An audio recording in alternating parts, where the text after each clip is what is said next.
were members of a group chat that discussed highly sensitive and likely classified information that supposedly even included weapons packages, targets, and timing, and included the name of an active CIA agent. Putting aside for a moment that classified information should never be discussed over an unclassified system, it's also just mind-boggling to me that all these senior folks were on this line and nobody bothered to even check. Security Hygiene 101. Who are all the names? Who are they? Well, it apparently included a journalist. And no matter how much the Secretary of Defense or others want to disparage him, this journalist had at least the ethics to not report, I think, everything he heard. Question I raise is like, everyone on this committee gets briefed on security protocols. We're told you don't make calls outside of SCIFs of this kind of classified nature. We don't know what I'm going to ask, obviously. Director Gabbard is the executive in charge of all, keeping our secrets safe. Are these government devices? Are they personal devices? Have the devices been collected to make sure there's no malware? There's plenty of declassified information that shows that our adversaries, China and Russia, are trying to break in to encrypted systems like Signal.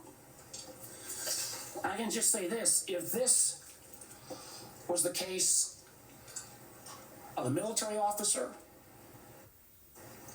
or an intelligence officer and they had this kind of behavior, they would be fired.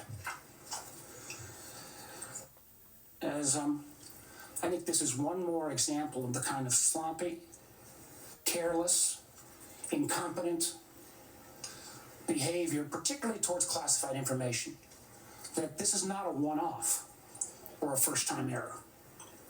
Let me take a couple minutes and review some of the other reckless choices that this administration has made regarding our national security.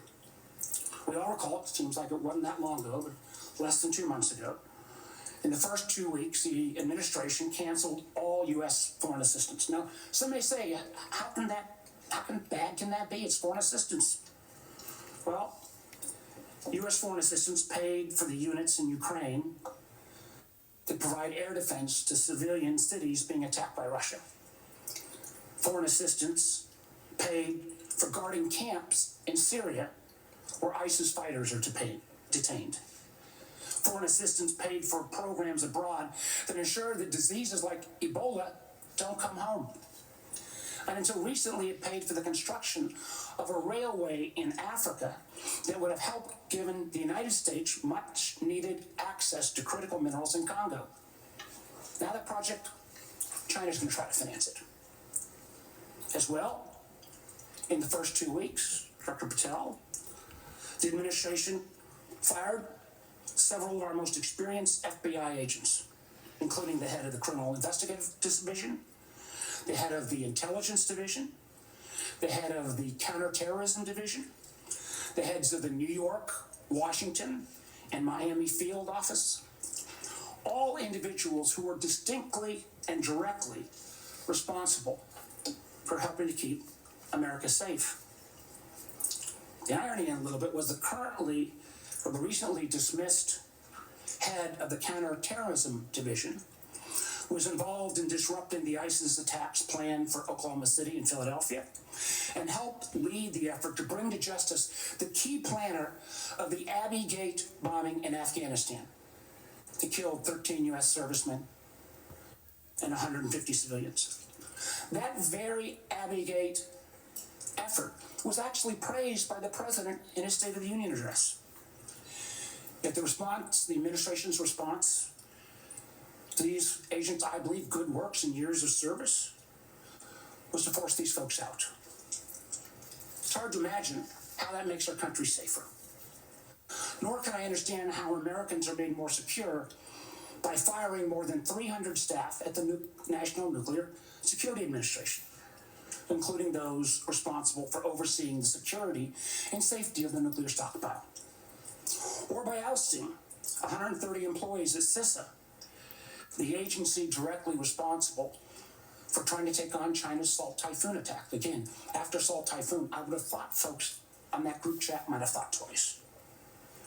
Or how we made safer by sacking 1,000 employees at the CDC and NIH who are actually directly working on trying to keep our country safe from disease.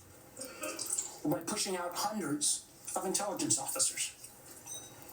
The amazing thing is that our intelligence officers, they're not interchangeable like a Twitter coder. These intelligence officers, our country makes $20,000 to $40,000 of an investment just in getting a security clearance. Literally goes into six figures when you take the training involved.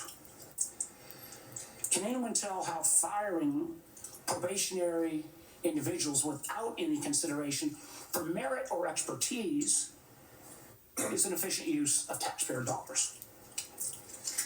And just to make clear that yesterday's story in the Atlantic was not this rookie one-off, it's a pattern. I want to acknowledge Director Ratcliffe was not here in his position when this took place. But again, earlier in the administration, when a non-classified network was used, thereby exposing literally hundreds of CIA officers' identities, those folks can't go into the field now. How does that make our government more efficient? You know, again, this pattern of an amazing cavalier attitude towards classified information is reckless, sloppy, and stale. And perhaps what troubles me most is the way the administration has decided that we can take on all our problems by ourselves without any needs for friends or allies. I agree that we've got to put America's priorities first. But America first cannot mean America alone.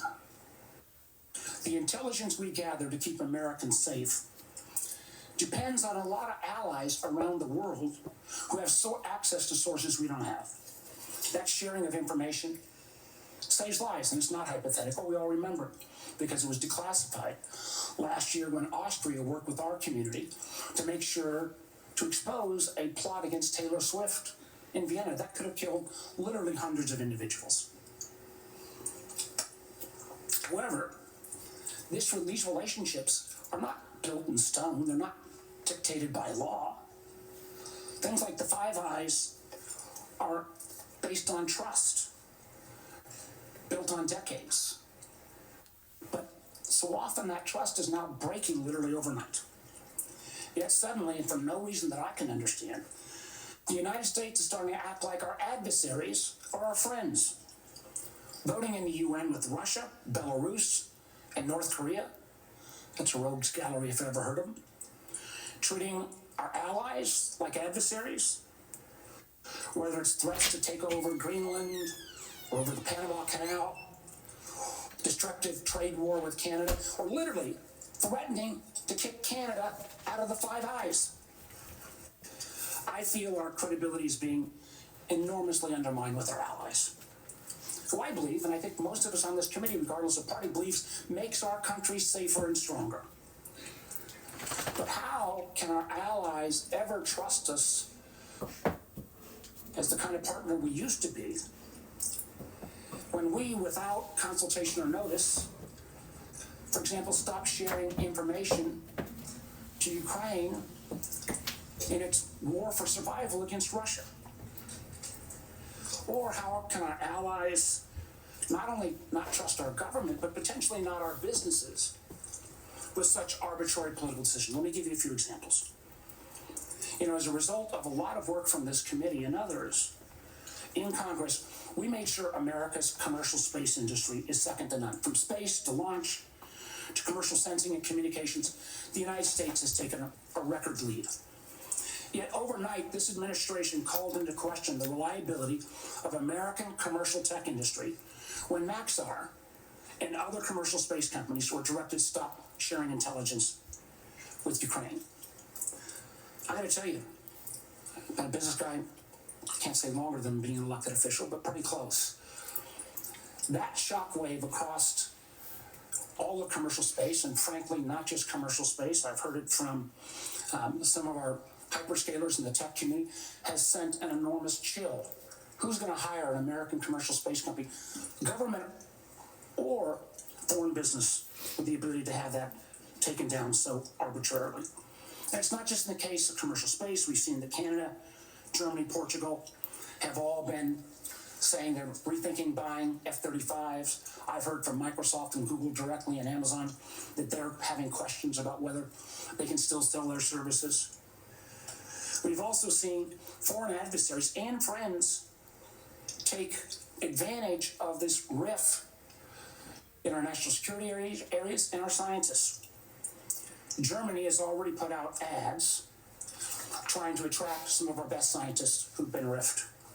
And the Chinese intelligence agencies are posting on social media sites in the hopes of luring individuals with that national security clearance who've been pushed out, perhaps arbitrarily, to come into their service.